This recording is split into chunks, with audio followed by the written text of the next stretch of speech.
સુરત શહેરના ડિંડોલીમાં સરા જાહેર પૈસાની લેતી દેતીને લઈને શુભમ વાઘ નામના યુવકની હત્યા. ડિંડોલીના ચેતનનગરમાં મોડી રાત્રે હત્યાનો બનાવ બનતા ચકચાર મચી.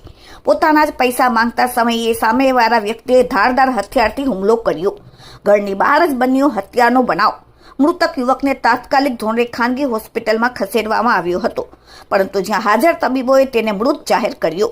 ડિંડોલીમાં યુવકની ઘાતકી હત્યા કરી દેવામાં આવતા ચારો તરફ ચકચાર અને ભયનો માહોલ છવાયો. ડિંડોલી પોલીસ દ્વારા સમગ્ર મામલે વધુ તપાસ હાથ ધરવામાં આવી છે.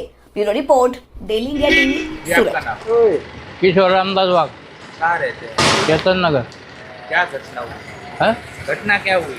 वो लड़का काम पे गया था, उनके पास पैसा मांगने गया था, तो उनका सुबह में कुछ हुआ था, क्या मालूम, फिर वो शाम को मिले तो मांगने गया था, तो उन्होंने ये कर दिया।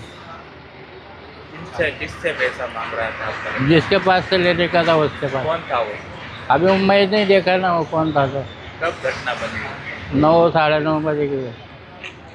क्या कहना चाहोगे? क्या मांगे आप पुलिस से? क्या कहना? पुलिस से तो वो केस किया था, फिर अभी वो उन्होंने कुछ ये किया नहीं, उसका पूरा आगे नहीं किया।